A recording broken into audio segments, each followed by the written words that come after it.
Salut, c'est Elemo, slameur et animateur d'ateliers de slam. Et aujourd'hui, on aborde la performance, l'interprétation. Réussir à proposer une bonne performance.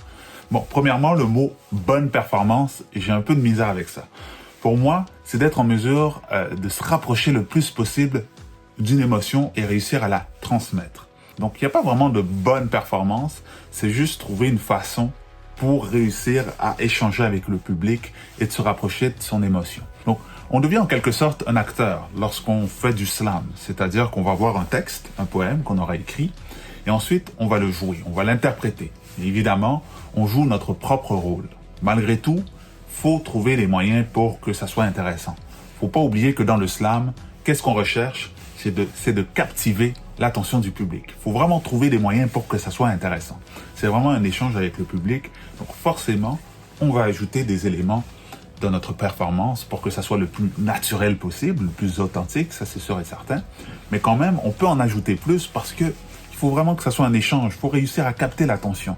Donc c'est pas en parlant comme ça, de manière très fixe, qu'on va y arriver. Tant d'être né ici au Québec, d'appartenir à des cultures, moi qui parle créole et qui parle aussi français québécois. Et pour proposer une performance qui se rapproche le plus possible d'une émotion, faut comprendre qu'on dispose de deux outils.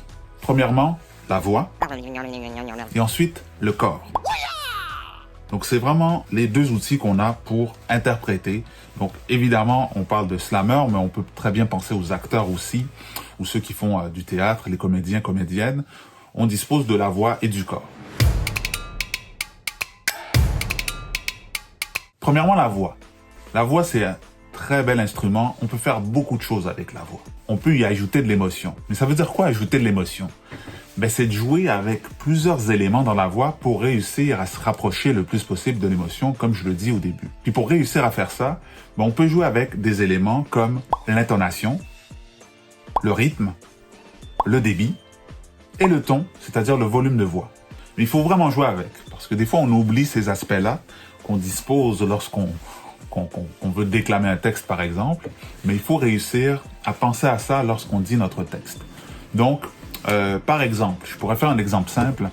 Si je suis quelqu'un de pressé, je vais être peut-être un petit peu nerveux, et qu'est-ce qui va se passer? Hey, mais j'ai pas vu l'heure, là, je vais être en retard. Oh non, allez, faut que je me dépêche, là. Plusieurs éléments dans ma voix. Par contre, si je suis quelqu'un de très relax, qu'est-ce qui va se passer? Une autre belle journée. Je vais en profiter, me reposer un peu, avancer mes projets. Donc déjà là, vous avez vu quelques éléments, c'est-à-dire que le débit a changé. Pourquoi le débit a changé? Premièrement, dans le premier exemple, j'étais pressé. Donc forcément, j'étais porté à parler plus vite. Après, il y avait quelque chose de peut-être un peu plus saccadé, ou du moins des respirations plus fortes, parce que j'étais nerveux, stressé. Donc c'est des éléments comme ça avec lesquels on va jouer. Vraiment le débit, puis ça peut être le rythme aussi, vous allez voir que le rythme a changé. Tandis que lorsque j'étais un peu plus calme, relax, justement, mon débit était beaucoup plus lent. Donc c'est sûr qu'on joue encore une fois avec le débit, le rythme et la manière dont on va dire les choses en fait. Donc c'est vraiment ça l'idée. Mais il faut comprendre qu'on dispose de la voix pour faire ça.